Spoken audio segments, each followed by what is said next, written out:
Усім привіт! Сьогодні ми занурюємося у щось справді грандіозне. Ми детально розберемо найамбітнішу мрію людства – спробу перемогти саму ентропію та еволюціонувати у так звану надлюдину. Уявіть собі такий символічний міст Прометея. Ми пройдемо ним від найтемніших часів пасивного страждання до ери, коли людський розум бере на себе відповідальність за саму тканину реальності та майбутнє цілого Всесвіту. Отже, який у нас сьогодні план? Швиденько пройдемося по ключових етапах. Спочатку обговоримо перехід від страждання до творчості, далі алхімію як інструмент зламу коду реальності, потім заглянемо до Франкенштейна, розберемо філософію космізму, згадаємо Ніцше та смерть Бога і нарешті зведемо все це разом у фінальному синтезі софту та заліза. Тож погнали! Розпочнемо з першого етапу – перехід від страждання до творчості. Це був справжній злам парадигми. Просто уявімо цей шалений контраст. Середньовіччя диктувало свої жорсткі правила. Страждання – це чеснота, плоть треба умертвляти. І залишалося тільки пасивно чекати на рай. Августін Блаженний чи Фома Аквінський саме так це і бачили. Але потім – бум, настає ренесанс. І все кардинально змінюється. З'являється оця нестримна жага влади над матерією просто тут і зараз. Наприклад, мислитель Джованні Піко делла Мірандола заявляє, що людина не має наперед визначеного образу. Уявляєте? Ми здатні ліпити себе самі. Це був абсолютно радикальний, просто вибуховий перехід від покірності до бажання буквально хакнути реальність і творити свою природу власноруч. Рухаємося далі. Розділ 2. Алхімія. Або як людство вперше спробувало зламати базовий код реальності. І знаєте, що найцікавіше? Цей потяг до активного творення породив зовсім новий типаж, знайомтеся, алхімік. Це не просто якийсь дивак із казок, що хоче наварити собі золота. Це такий собі протонауковий хакер, який намагався підкорити матеріальний світ. Їхнє велике діяння мало 4 кроки. Спочатку нігредо, чорніння і смерть старого, потім альбедо, очищення, далі цітрінітас, пробудження і нарешті рубедо, фінальна трансформація. До речі, кумедний факт. Намагаючись створити філософський камінь, ці хлопці випадково винайшли європейську порцелану і відкрили фосфор. Але суть була навіть не в хімії. Ці 4 стадії – це ідеальна метафора внутрішньої еволюції. Перепрограмовуючи матерію, алхімік фактично перепрограмовував і власний розум, долаючи недосконалість природи. Переходимо до третьої частини – Франкенштейн і механіка життя. Спробуємо осягнути це просто неймовірне прискорення технологій.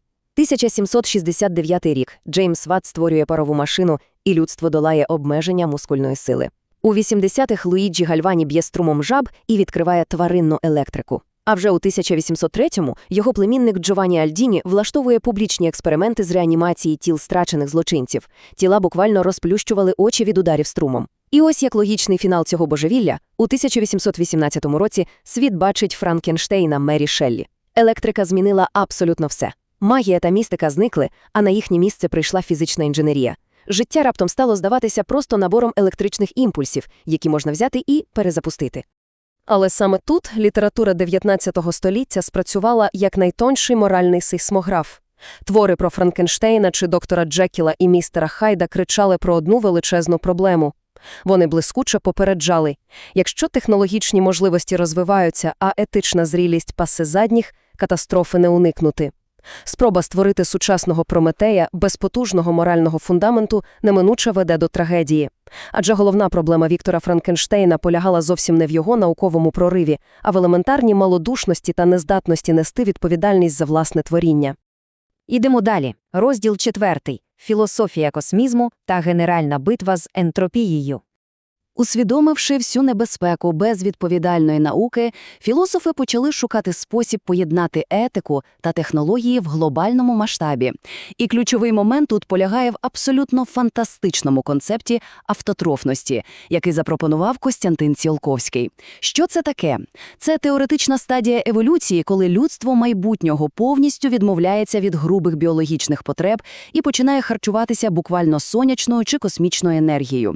Звучить як фантастика, так? Але ідея в тому, щоб перетворитися на таку собі живу сонячну панель, розірвати харчові ланцюги і більше не знищувати інші форми життя заради виживання.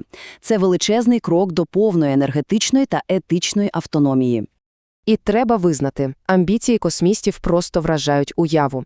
Тільки вдумайтесь, філософ Микола Федоров на повному серйозі стверджував, що науково воскресити всіх коли-небудь померлих предків – це наш прямий моральний обов'язок. Усіх до одного.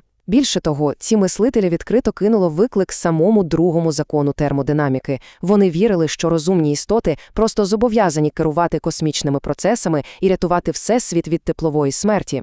Людина в їхній системі координат перетворюється з пасивного спостерігача на потужного співтворця, який оживляє мертву матерію і дає справжній бій хаосу.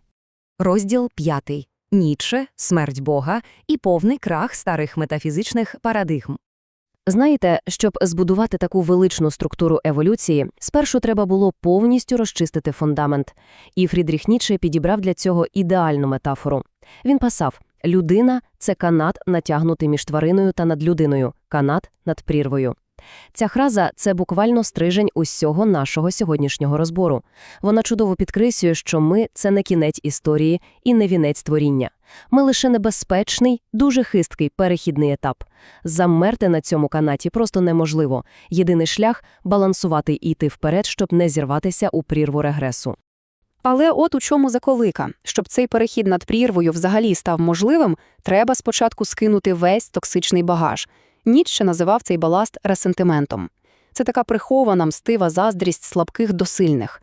На думку філософа, саме це почуття стало фундаментом традиційної моралі рабів, яка століттями культивувала покірність і продушувала в людях життєрадісність та силу. Поки не буде подолано цей пасивний нігілізм і заздрість, жодного руху вперед просто не відбудеться.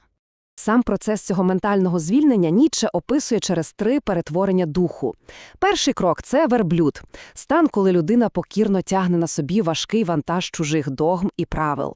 Другий крок – лев. Це вже справжній бунтар, який розриває старі ланцюги, реве своє священне «ні» всім нав'язаним цінностям і розчищає простір. І нарешті третя, найвища стадія – дитина. Це стан абсолютно невинного, чистого творення. Це здатність сказати життю священне так і радісно створювати власні, абсолютно нові сенси. Але тут маємо зробити надзвичайно важливу історичну ремарку. Справа в тому, що оригінальна ідея Ніцше про надлюдину була катастрофічно спотворена. Коли філософ важко захворів, його сестра Елізабет Форцер Ніцше повністю сфальсифікувала архів брата. Вона перекроїла книгу «Воля до влади» так, щоб підігнати її під власні націоналістичні погляди.